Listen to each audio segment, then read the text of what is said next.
बीड जिले के गेवराई तहसील के ब्रह्मा गांव में हनुमान मंदिर में मूर्ति के साथ कथित छेड़छाड़ की घटना सामने आने से इलाके में तनाव का माहौल बन गया है। जानकारी के अनुसार मंदिर परिसर में मांस जैसी सामग्री मिलने के बाद ग्रामीणों में भारी आक्रोश फैल गया और लोगों ने इस घटना का तीव्र विरोध जताया। घटना की सूचना मिलते ही पुलिस तुरंत मौके पर पहुंची और स्थिति को नियंत्रण में लिया।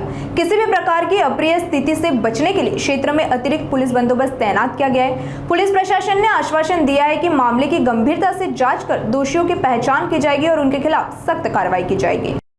आज सकाळी 7 वाजल्यापासून पोलीस बंदोबस्त इथं पर्याप्त प्रमाणात लावण्यात आला होता माननीय वरिष्ठांच्या आदेशाप्रमाणे आणि त्याप्रमाणे आज बरेचसे भक्त हे जमा झाले होते आणि त्याप्रमाणे गावामध्ये एक गावातून येताना रॅलीने येऊन त्या ठिकाणी प्रथमतः अभिषेक आणि नंतर आरती झाली आणि बऱ्याचशा लोकांनी त्याच्यामध्ये वक्त्यांनी आरोपीला लवकरात लवकर अटक करण्याबाबत मागणी केलेली आहे आणि त्याबाबत पोलीस प्रशासनातर्फे सुद्धा कायदा सुव्यवस्था राखण्याचं आवाहन करण्यात आलेलं होतं।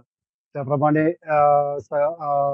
मॉब आता ह्या ठिकाणाहून निघून गेलेला आहे। आरोपी अटक मागणी काय करतायत त्यांना आपण काय आता आरोपी अटकेची त्यांची मागणी आणि त्यावर आम्ही त्यांना सांगितलेले आहे की पोलीस स्टेशनच्या 2 टीम आणि एलसीबीच्या 2 टीम त्यावर काम करत आहेत आणि लवकरच आरोपी आम्ही त्यांना अटक करू आणि त्याच्यावर योग्य त्या कलमाप्रमाणे प्रथमच आपला एफआयआर दाखल झालेला आहे आणि आरोपी निष्पन्न झाल्यानंतर त्याची जी काय जसं रेकॉर्ड असेल त्याप्रमाणे त्याच्यात तपासामध्ये आणखीन काही कलम ऍड होतील का त्याप्रमाणे आणि त्यावर योग्य ती प्रतिबंधक कारवाई सुद्धा करण्यात येईल। अनेक जणांच्या भावनेचा उद्रेक होतो त्यांना शांतीसाठी काय हवं की आता ही घटना घडलेली ही गोष्ट खरी आहे, परंतु त्याच्यावर आम्हाला पोलिसांना काम करायला वेळ मिळाला पाहिजे आणि त्याच्यावर कोणी कायदा हातात घेऊ नये।